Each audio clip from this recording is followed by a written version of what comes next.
In the absence of that, when we're talking about what a win was, I want you to be thinking about if in the real estate industry, maybe, or in your business, you didn't feel like you had a win. I'll bet you did anyway, but I'm sure you had a win somewhere in your life this past week. So Judy, you raised your hand first, so go for it.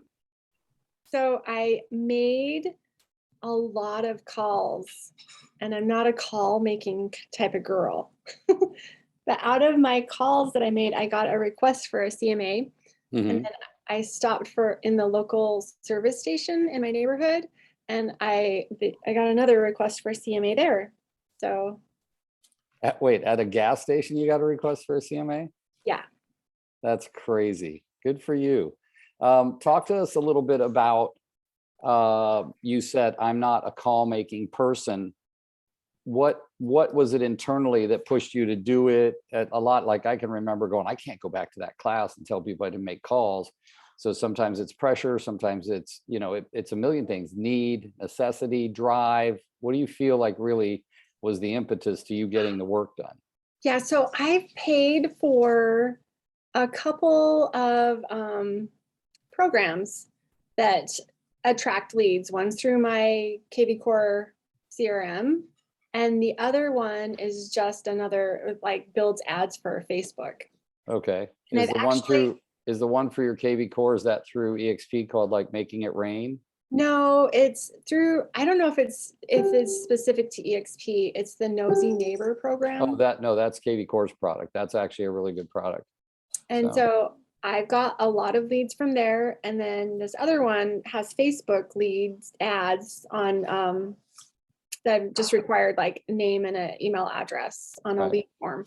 And so I paid for them, and I'm like, okay, they do me no good to just pay for them and collect names and emails. If I don't do something with it, it's not worth the money I spent on it. So I called them. That's awesome. So, and the calls are yielding you things. Obviously you got the CMAs, and how do you feel? Does it make you feel better about the quality of the leads you're getting? A lot of people just dismiss off leads as like, well, they're probably this or they're probably that. But what have you realized about the leads now that you're, kind of in them? Well, especially the Facebook lead form ones that I got a phone number and an email from, they're serious sellers, and I need to keep in front of them. Good. All right. And so you can do all kinds of things, handwritten thank you notes, because if they're a seller, you have their address, right? Well, I only have one of their addresses because they're the ones that asked for the CMA right off the bat. Okay. Yeah. So the rest of them, I need to stay in front of until I get their address. Right. I have to work for that. Cool. But they're serious sellers, and they gave me true information, and they actually answered their phone. Yeah. Which tells you what about them? They're serious. Yeah. Very good. Very good. All right. Good. Let's see. Who else wants to share a win from this past week? I'll share. Hi, Tina. Hi. I had a lot of aha moments this week. It was really a great week for me. I think I turned a corner. So I bought Red X at the beginning of this year, and I think I'm doing some geo farming. Nice. Based on houses that I've sold or houses we've listed, what have you. Doesn't even need to be ours. It doesn't matter, right? Yeah. You just need to call the people. But I finally decided the other day, my Will kind of got on me a little bit about calls. Okay. And was giving me a little hard time about it. And I thought, are you talking about Will Higgins or Will Penny, who I work for? Oh, Will Penny. Will Penny. I know Will too. Okay. Yeah, I'm on his team. So he was kind of getting on me about that. I really need to do this to get to the next level that I'm trying to achieve.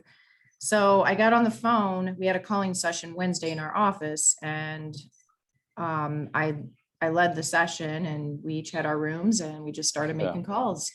And honestly, it was kind of fun. I look forward to doing it every day now. I'm kind of like, I'm getting into it. But it was successful. I was able to get 3 seller leads the first time I did it, a buyer lead. Yesterday I got a couple leads. And where if you said it and I missed it, I apologize, but in Mhm. there, did you say where these numbers that you were calling were coming from? I purchased Red X. Oh, that's right. You said it's geofarming. Yeah. Okay, good, good. Yeah, I did And buy just Red by X. calling through the geofarming, you're actually getting seller leads.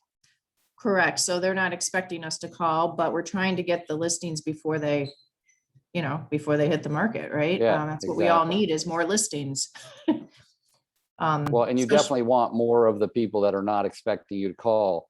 Like, if you're getting leads from Facebook or from some kind of product, even like Nosy Neighbor, that's analytics saying these people are ready, right? It's not the people saying we're ready, it's the analytics, which is just like what you're doing, only yours is just a tad colder, okay? But it all works because everybody now, when, let me tell you guys this statistic, Tina, that came, Workman that I coach for, Workman Success Systems. Towards the end of 2020 and the beginning of 2021, 13 of the coaches, there's like 80 coaches, took all their clients and worked together. And all of our coaches are selling real estate. They're not, oh, I just coach. They're all running a team. So each of the coaches usually has anywhere from 3 to 15 buyers agents of their own and then themselves. And they did a study where they called people only in their database and asked them, what had they been hearing about the real estate market? And they said between 24 and 34% of everybody that answered the phone had no idea that the real estate market was going berserk. Like, no idea. They said they would talk to many, many people who thought we were still stuck in the 2008 to 2010 period where everything was diving. There was people who thought their home was going down, not up. It was crazy. And it was evidence that there's so many people out there that are not paying attention to the news. And why not? Because they're not thinking about selling their house or doing anything. And so many of them, when they found out what was going on and what had possibly happened to the value of their home, were like, really? Tell me about that. And then curiosity set in, and then there was more leads coming out of that. So what you're doing is just awesome. So congratulations. Thank you. What else did you recognize about yourself while you were doing it? Well, it was kind of interesting. I've been collaborating with a lot of other agents lately, and we all complained about how much we hate cold calling. And the aha moment was there's a lot of people not doing it because they don't like it. And I'm like, well, if they're not doing it, I should do it because somebody else isn't doing it. Hello. Yeah. And what do I got to Tina, lose, right? Right. And when I go door knocking, even after this many years, the first 10 or 15 doors, my knees are still shaking after 40 years, right? So did you experience that once you got going, did it start to feel a little more comfortable or less hesitant to pick the phone back up? And no, honestly, I just keep dialing. Like, it's almost like fun. Like, I just want someone to answer the phone, and you get tired of voicemail, or if, but yeah, it took some time. I realized that when I toned myself down, I was nervous at the beginning, definitely. But when I just act like a human, which I am, then I'm not selling anything. And I get out of my own brain of, I'm not selling you anything. And I tell them that I'm not calling to sell you anything. yeah.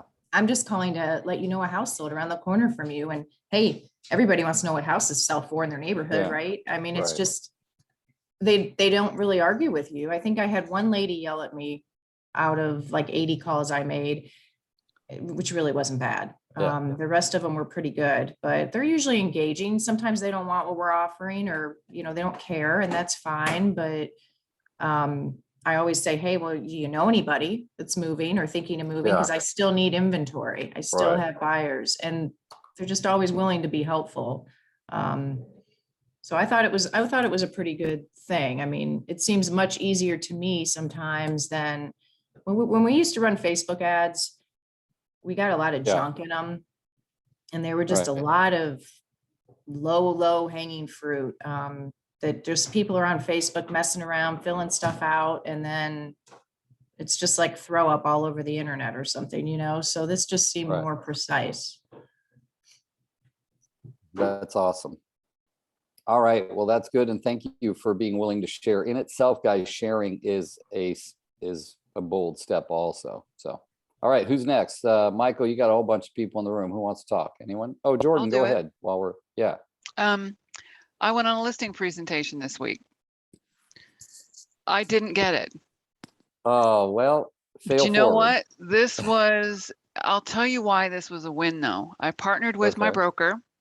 Yeah, We started with a video presentation prior to, so a video of the two of us talking about the CMA, about their neighborhood, things like that, and sent that over to him. And then when I got there, I, did the, built rapport, did all the things, brought him a pie, even tried a trial close toward the end. yeah, And why it's a win is because I noticed a few of the things of the gaps in my presentation. I noticed some of the things that I didn't do right, or I could have done better, or how I could have listened more to give them more of what they wanted that might have gotten them closer to a yes. And so for me, that's a real win when you can look at yourself very critically without beating me. I'm very hard on myself, but I didn't beat myself up. I went, wow, that's curious. I could have done this better. I could have done that better. Next Yeah. time I'm going to do these things, and that will get me closer to my goal. So that was a good win. nice. Nice. Would you be willing to, and you don't have to, share some of the specifics maybe as an example of where you felt maybe you didn't hear them enough or that you could have done something differently? Anything that we could all learn from, including me, by the way. One of the things that they wanted to know was what my pricing strategy was, like how I was going to create, did I believe on pricing high and then going low, or did I believe on pricing low and then they didn't understand it. And I believe Okay. at pricing at market value, creating a market or just below, creating a buying frenzy, especially in this market, and then getting the buyers to bid up. But I Right. think there was a woman that came in at a very aggressive price that wouldn't, the market did not at all support the price that she wanted to put this property on.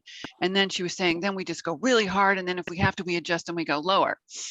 And I thought to they liked that. And I didn't communicate well enough why that wasn't the best strategy, or how to communicate to them that I am actually skilled in both strategies and that both can work. But here's the expectation. If you're going to go high, here's what you can expect, and here's the steps that are going to happen by going high and what you might have to compromise on. And then go through the pros and cons of pricing it right, creating that frenzy, starting a bidding war, getting multiple offers, and how you would address that. And so I see where I could have steered my conversation a bit more toward what they were after, made Right. myself similar to that other agent, and then showed why I would be different. Yeah. Okay. Okay. Awesome.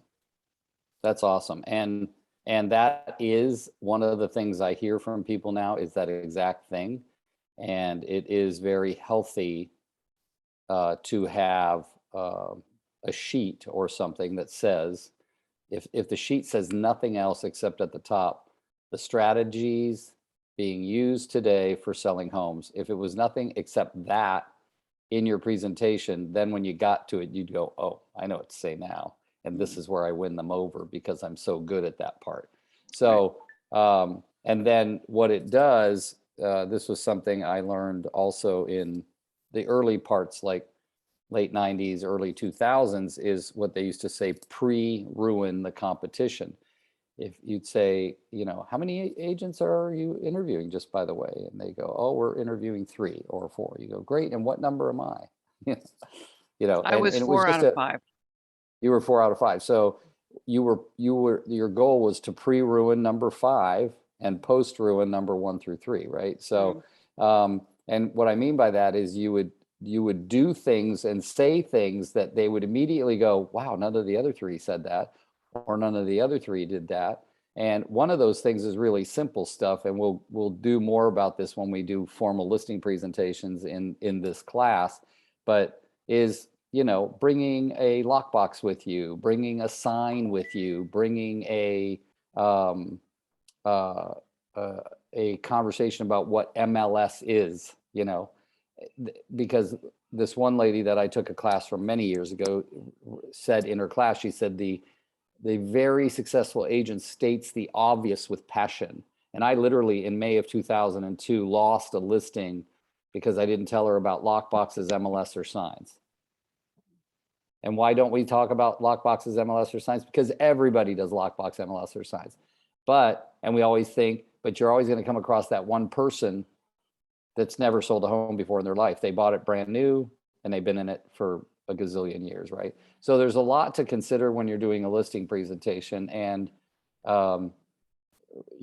like some people still say bringing a resume and telling them why you brought the resume.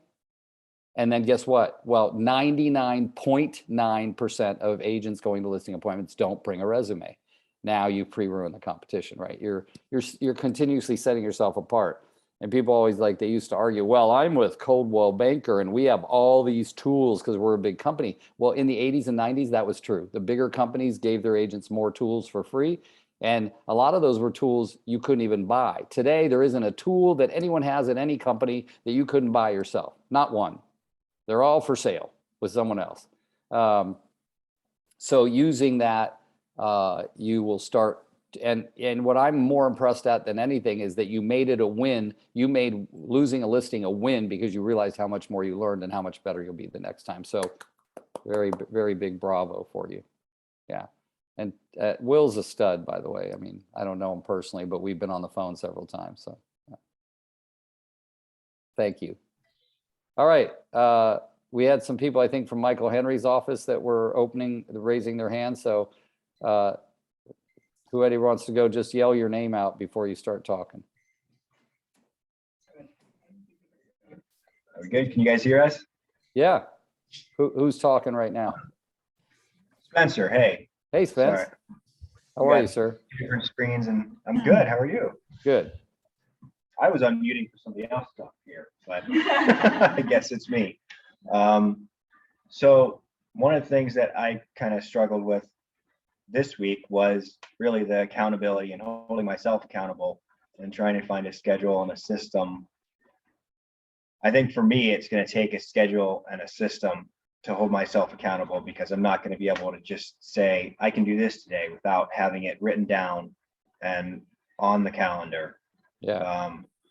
But in terms of the cold calling, personally, it doesn't scare me to cold call random people or even door knock. I did it a couple times in my neighborhood and I really enjoyed the door knocking because I got to meet a lot of different people. But what's holding me up is calling my sphere of influence and my friends and not sounding salesy. Right. And a lot of them I haven't talked to in quite a while. And so that's been kind of a challenge for just like picking up the phone and saying, hey, I haven't talked to you in a while. What's going on? Without like pitching them on, hey, I'm just calling you to be a real estate agent and see if you know anybody to sell a house. So Yeah. that was kind of what I've been struggling with this week. Good. Judy, do you want to say something?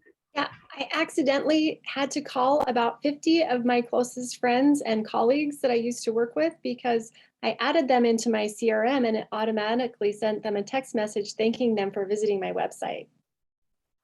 Uh-oh. But when I called them, they were all really nice. They were like, oh, we figured that we'd accidentally looked at something or we figured that it was a mistake, but they were all happy I called. That's really cool. Yes. We had a similar problem, only I don't think I handled it the way you did. That's great. Congratulations. So Spencer, back to you for a second, sir. You talked about what you grappled with this week, but what would you say, what was anything that happened in your life or your business that was a win from last week till now? I want to make sure you all know that's the main purpose of this conversation, but you notice how it begets other parts of the conversation. So go ahead, Spence.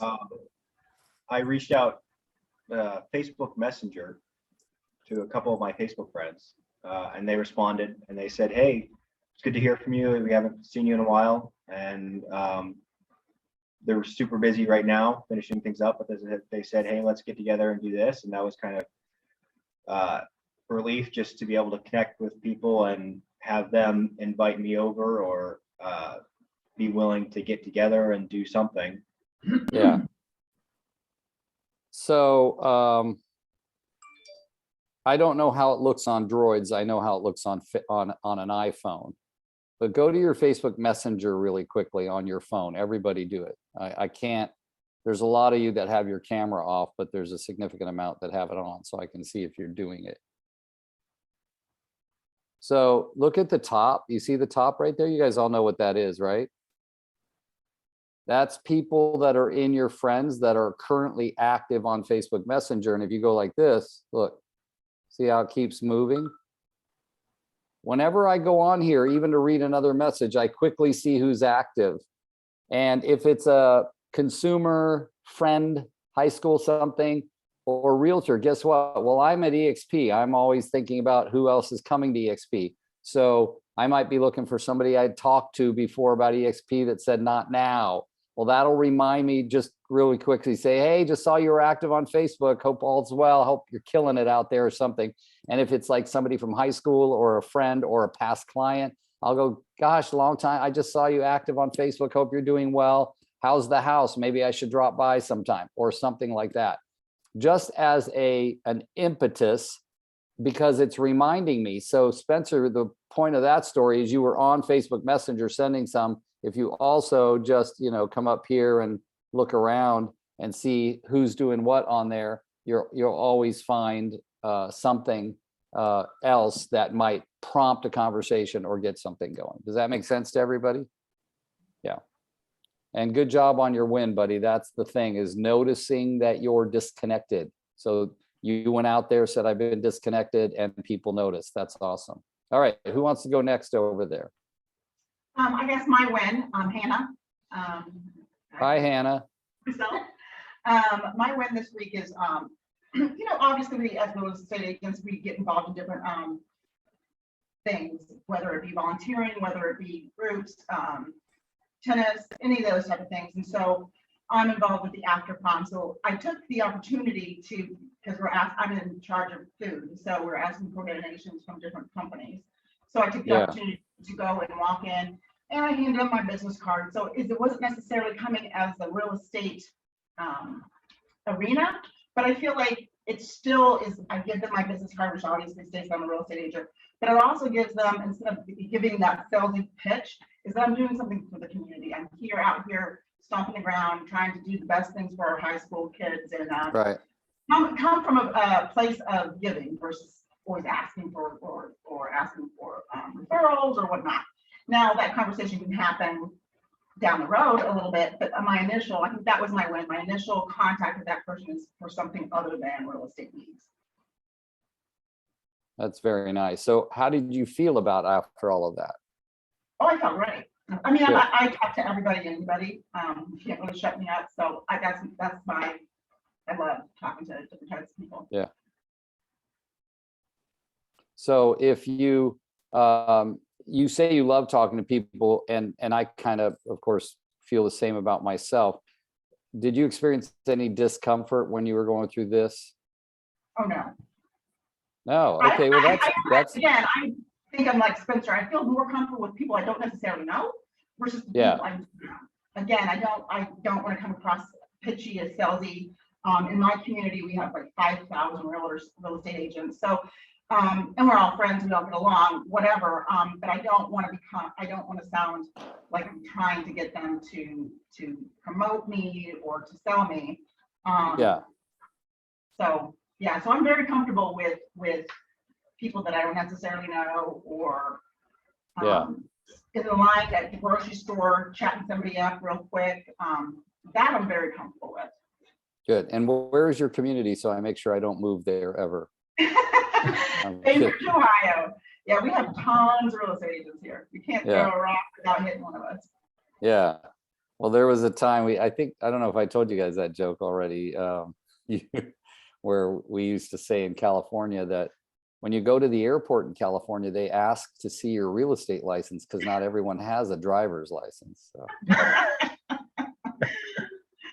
Similar. all right. Good. Who else over there wants to go? I'll go. I actually that- had a pretty decent win. Hi, I'm Amber, by the way. Hi, Amber. Thanks for moving closer. Yeah, I tried. So I had a pretty decent win this week. As I was reaching out to people, I sold a customer's land this past year. And I reached out to her and she actually invited me to her daughter's birthday party to bring my daughter. So we're all getting together and she said she's like, and we got to talk about, I just got a pre-approval to buy a house. So we're going to be talking and showing more properties to her. So that was my win for the week. Nice. All right. Well, thank you so much for being willing to share. Okay, who else wants to go? All right. No one has to go, but kind of nice. All right. So anybody can interrupt at any time. I'm going to share my screen and I want to talk a little bit about chapter 4, or I'm sorry, week 4, as you see. I'd love to hear your thoughts about, what you learned, obviously the open house information. Please note, it is a privilege, not a right. This is not the way we used to do this form, by the way, in front of an open house. We would say entering this home is not a privilege. And then down below, we'd say it's a right in very big letters. So I'm saying it's not a right, it's a privilege. Sorry, I said it backwards, but this wraps it all up in one page. So you can use something. Visitors must sign in and show a valid photo ID in order to send, and one party per tour. This was our adjusted one for COVID, but we were also using one very similar to this because we were escorting people through. This was from an idea called, that we used to call them mega open houses. And you would literally staff. Did you guys hear about this? Did you hear in the video when they talked about this? Anyone? Because I'll recap it, but basically there would be 4 people holding the open house. All right. And the least experienced agents would be outside and the more experienced agents would be inside. But you could also do it with 3. So you'd have the person standing outside, sometimes 2 people outside if you get a long line going in and getting people to the visitor registration on iPad, or sometimes it would just be on a clipboard, even in more modern times. And they would have a sheet to answer where there was all kinds of questions. And at the top, when it said, what is your name and your address, name and your email address and your phone, there'd be a box that said, please do not call me about real estate, so that they could check that box and feel confident that you weren't like mining their information and we're going to use it to bombard them with phone calls. And you would be surprised how much more comfortable people got by checking the box, please do not call me about real estate. Okay. But you notice the box said call me. It didn't say don't email me, and it didn't say don't send me handwritten notes and all of that stuff. So we would at least usually get the phone, even though we didn't often get their physical address, we did get their phone, their email, and their phone and their name, their phone, and their email address. Now, the reason why that was important is they would stand in line to see this. Now, I'm talking about if you go back to like 2007, 8, 9, when open houses were dying, people were using this method of doing open houses, and they were going from usually having 2 or 3 people come through their open house to having 15, 20, 30, 40 people go through their open house.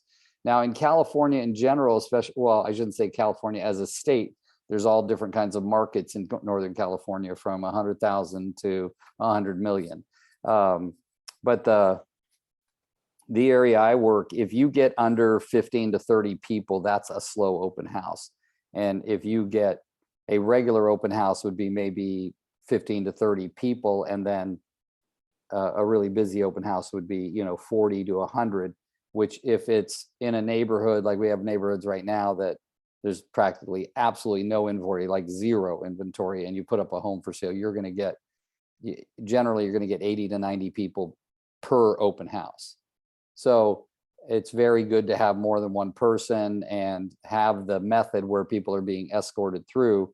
But either way, getting an open house and working it properly is always going to be better than no open house, even if you do it less organized and less structured. Okay. So, and then the one thing that we're doing differently on events, or we're encouraging people to do at open houses, is if you get the person's cell phone, I'll have a stop sharing and have a conversation with you. And welcome to the call, Demetria. It's good to have you on. So Thank you.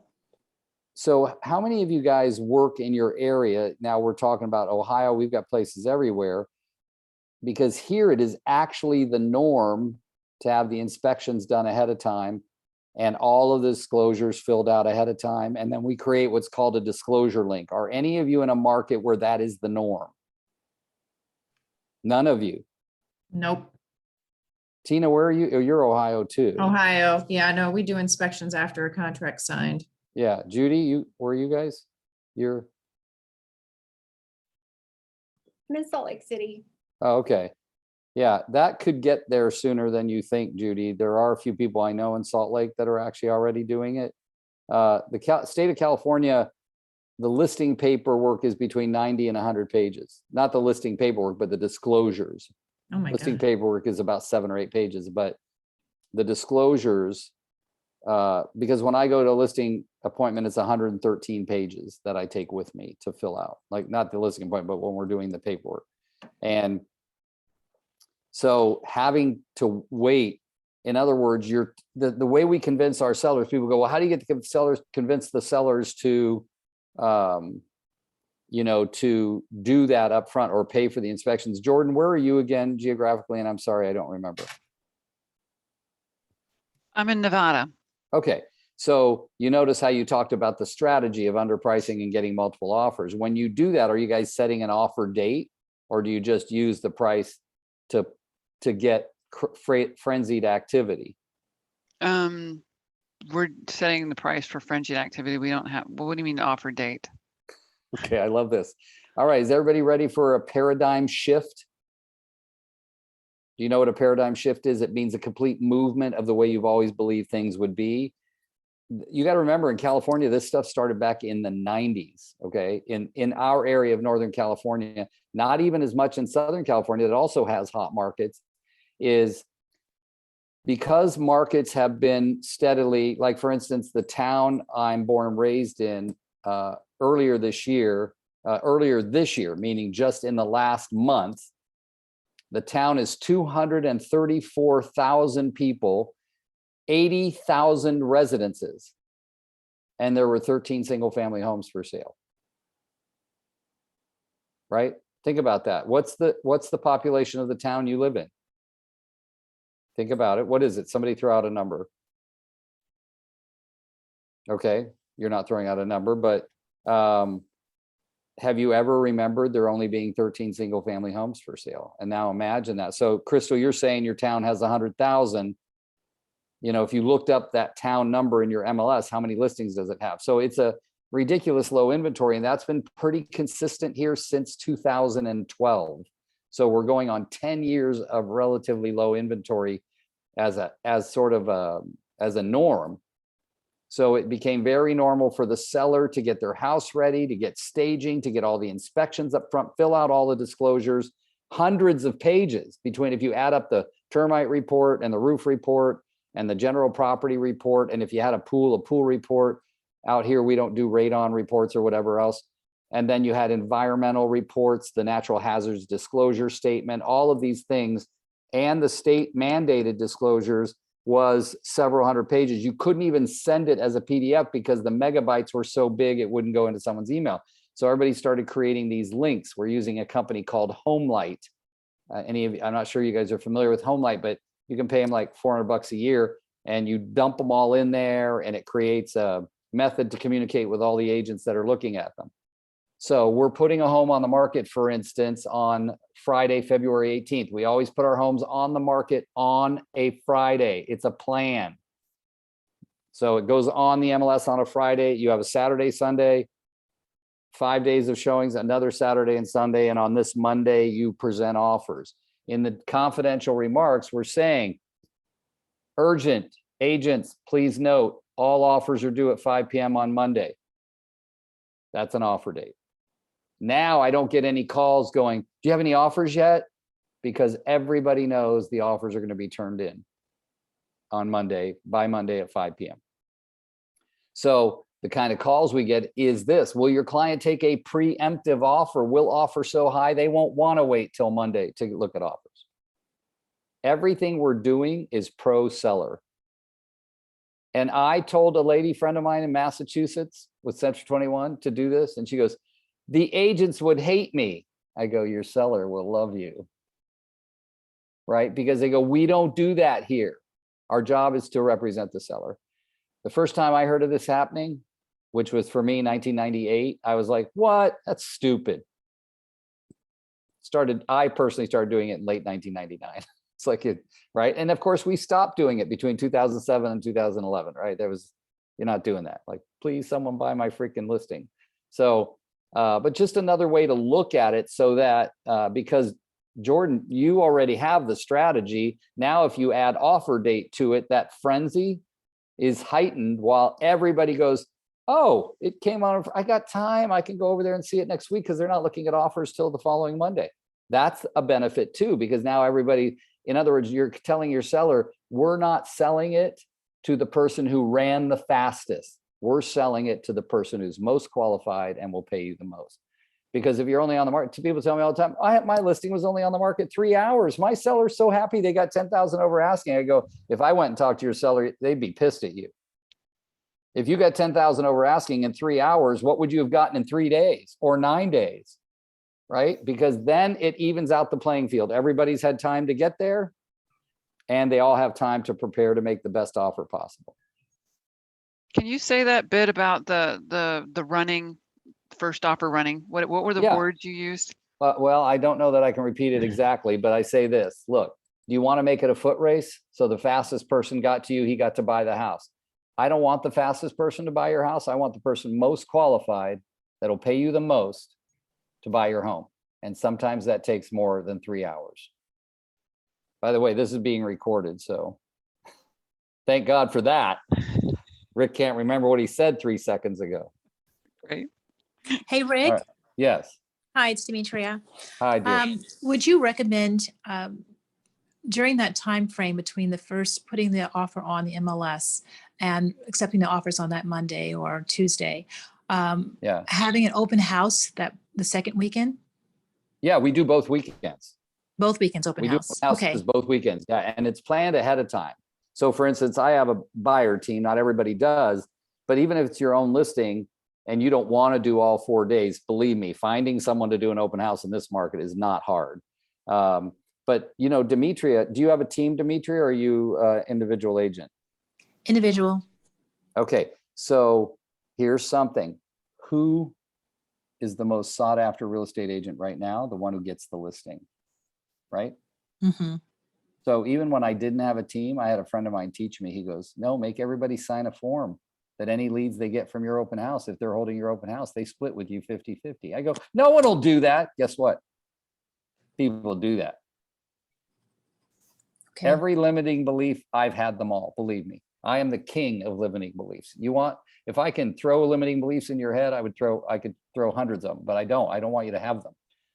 But we now have a form so that when my buyer's agent team is all busy, maybe they're showing buyers and they can't do open houses that weekend, we have a list of about 40 people who've signed our form.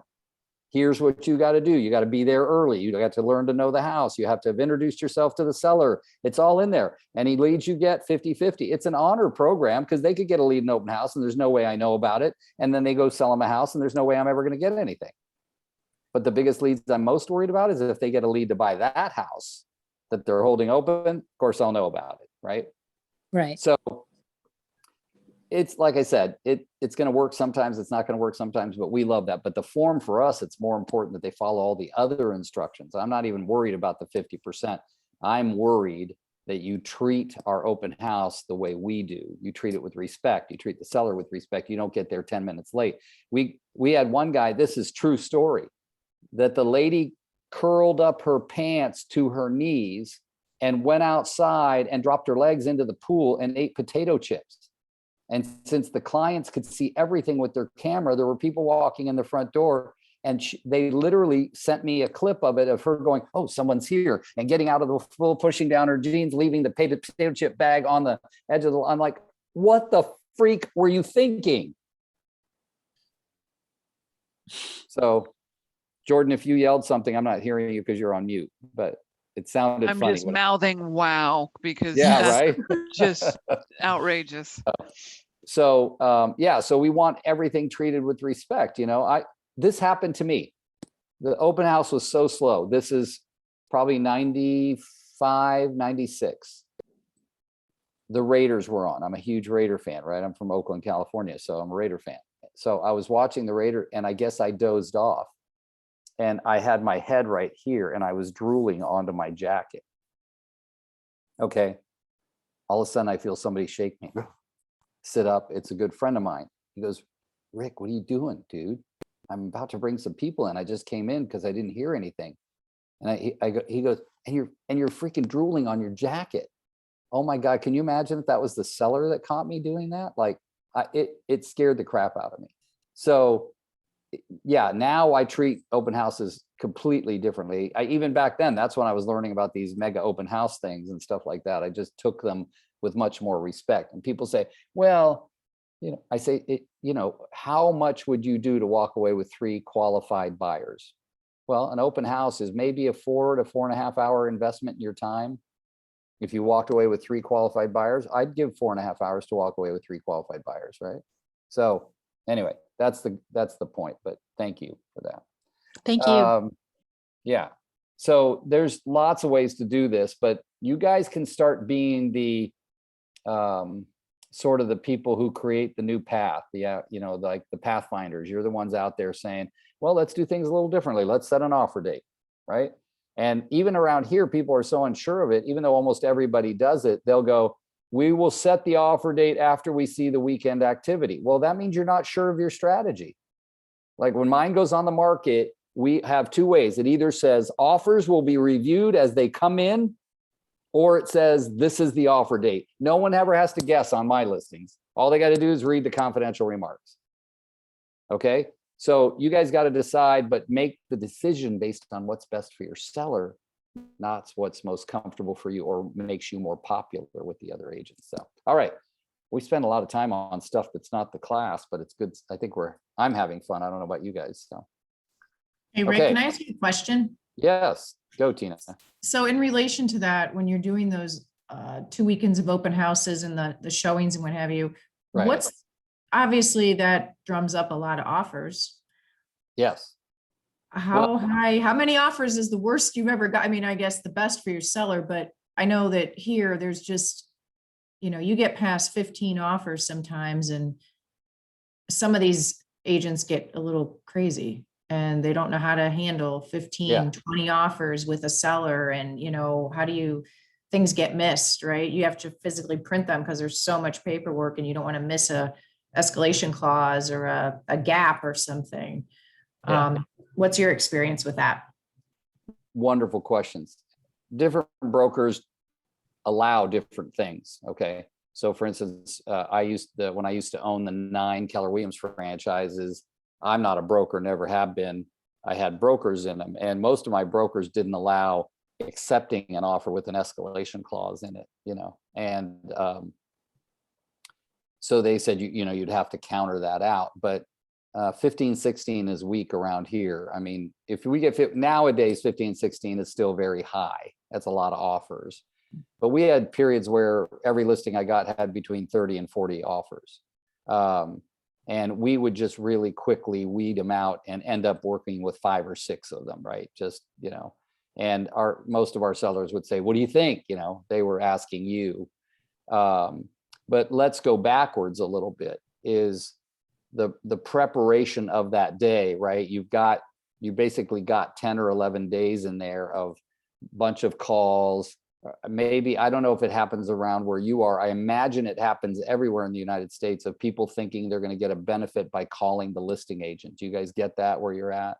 Absolutely. Okay. Yeah, Yeah. definitely. So I have a rule with my clients, not on my commercial and my land listings, but in regular residential listings, I say, I am never personally, I say this to the seller, I am never personally going to represent a buyer on your property. Okay, I wouldn't. I have a team of 14 buyer's agents. If I get a good lead, that it's going to them. I don't want to be in that position. You guys worry about, so that's one of the things I do, because then I can control what happens with the leads I get, especially if they say, I really want to work with the listing agent. I go, great, you can work with my business partner. I don't say my buyer's agent, I say my business partner. And you all can say that even if you don't have one. You just call a friend and say, hey, I'm introducing you as my business partner. This is the lead. Let's share it 50-50. Not 25% referral fee. Let's share it 50-50. All right. And people say it's illegal for you to give hints about what to come in as. I go, no, it's not. I represent the seller. If I give you a hint about what's coming in, my seller is going to get more money. You can take me to court all day long and the judge is going to go, he did his job. He got the seller more money. Right. And the people that say that, I go, where did you see that in writing, or did you make it up in your head? Like, that's not the case. My job is to get the seller more money. If I whisper to you, oh, I think we're going to end up at about $1 million, and you come in at $1.05 million, good for you, right? Your buyer won the deal and my seller got more money. Point is this, that you want to build a strategy that becomes that. Now, we do those 2 sets of open houses. And yes, on occasion, we've gone into the MLS, updated the offer date because it was too crazy. And the seller said, I can't do this anymore. Like, no, I don't want any more. Like, if the seller says that, that's my job, take care of the seller. But we, when they come in, what's the biggest problem that's going on in the United States? Contingencies. There's 3 major contingencies: inspection, appraisal, and loan. And people are saying, no, I removed the appraisal contingency. It doesn't matter what it appraises for, I'm buying it. Okay, good. Show me proof of funds that you can make up the difference. Show me that. And we'll accept that. So that is the deal there. So you have to remain responsible and not get all, hyped up by all of them. And yes, it is a problem. And if what we put in there, please allow 24 hours for a response. If you get me those offers at 5 p.m. and I get 25, I'm not going through them in 10 minutes. Right. And yes, you can easily get rid of it. You'll get rid of all the ones that are asking price and less. Right. And sometimes there's we had one happen about 7 months ago where I asked them, I go, what's your dream number? And they said 725. And I go, okay, well, as your realtor, I want you to get 750. I said, I don't know, but are you good? I think I'd like to list it at 685. And they go, yeah, let's do that. And it's a tiny little 2-bedroom, 1-bath house. And, it's about 900 square feet, but it's on a nice size lot, about an 8,000 square foot lot. We had like 4 or 5 offers come in, but the very first offer that came in was 730. So I called them, I go, I'm excited. First offer is way, 5,000 over what your dream number was. They go, really? Yeah. And the next one was 740. And then there was a 760. We were asking 685. Then we got a 690, right? And so we're coming down to, we had moved this one to 7 p.m. because several realtors had called and said, I'm not going to get it to you by 5 p.m. Called the clients. I go, well, it's not quite 7. I promised a bunch of people they could wait till 7, but I think I've looked everything over. I just want you to know 760. And they freaked out on the phone. They go, that's like 35,000 over what we dreamed of. I go, I know, it's pretty cool. I said, I'm personally very happy. You're way over any comparable I could find. And this one has absolutely no contingencies because of course we'd gotten all the inspections and everything. And they said they're going to buy it. No loan contingency, no anything. I've already talked to the lender. At 7 p.m., I get an offer for 806. 806. Just like, I'm like, what? I call them up and I go, we're not going to take that 760 offer. And the 806 had not one contingency, because guess where that comes from? That comes from somebody, a buyer who's already lost out on 5 or 6 homes and says enough's enough. Right? That's what I'm saying. It's crazy. You don't control it. It's not your job to control it or to question it. It's just to make sure you're continuing to represent your seller at the very best of your knowledge. And if it takes more time, and by the way, Tina, I have a lot of my buddies that are younger than me and they go, no, I never print them up. I do this and this and this. And I go, no, I got to print them up. Right. But I can look at them on the screen and know this one's not worth printing up. I'm not going to really deal with that. So That is the one thing. I built my reputation on treating the other agents with immense respect and not going, what, did you actually write that offer? You know, you don't do that. That's not nice. They worked hard with the buyer and, you know, those kinds of things. So does that actually answer your question? I know it was a little long. Yeah, no, that's all good information, definitely. Hopefully Okay. that 800, that's crazy how much that house cost. I'm just sitting here Yeah. still like, wow, California is so different than our Ohio market. Yeah, we already have in 2021 in the Bay Area, there was a house in Berkeley that sold for 1.2 million over asking. There was a house in, and you start saying, well, but percentage wise, it's not like that, right? If the house was already, you know, 2.1 million, it sold for 3.2, which is what happened. But there was one that was 1.6 that went for 2.7, you know, so the percentage gets higher.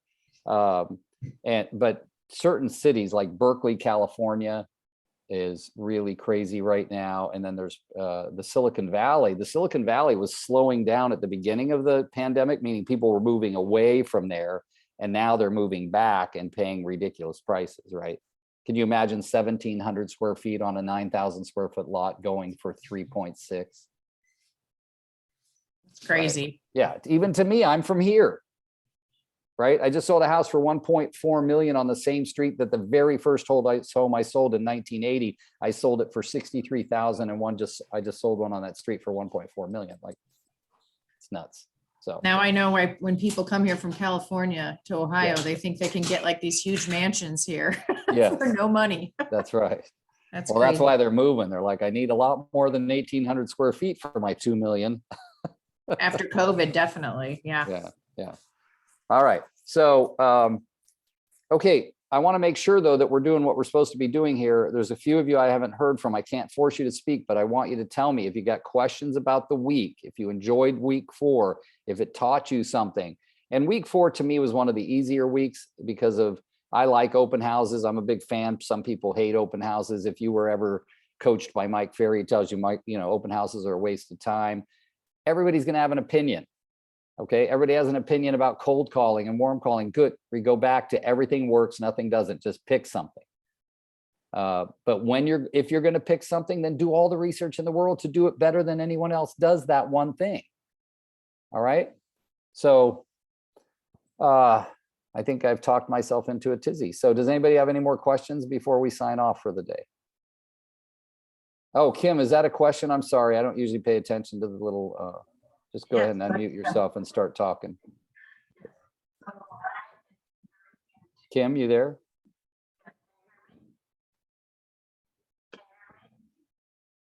Oh, was that you, Kim? Did you say something? I thought I heard, did you hear me? I don't know why I'm leaning in. I have a headset on.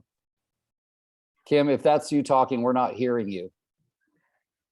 And you're not on mute, so. Maybe if you want to put something in the chat, Kim. Did anyone else hear her but me? I mean, because I heard it faint, but. Okay. All right. Let's see. I'll wait a couple minutes to see if Kimmy puts something in the. Oh, what module are you working on? Oh, we're on week 4, Kim, of RAMP. Is this your first time on?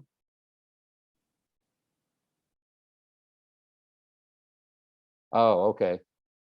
All right. So I'm going to put my cell phone. I think most of you have it, but here it is. Kim, if you want to call me in a few minutes and we can maybe give you a little idea of how this works. Okay. My pleasure, Crystal. Thanks for always being an eager participant.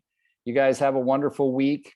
Week 5's got some homework in it. Let's make sure that we're caught up, and I've got a few more challenges for you on the Friday call after week 5. All right.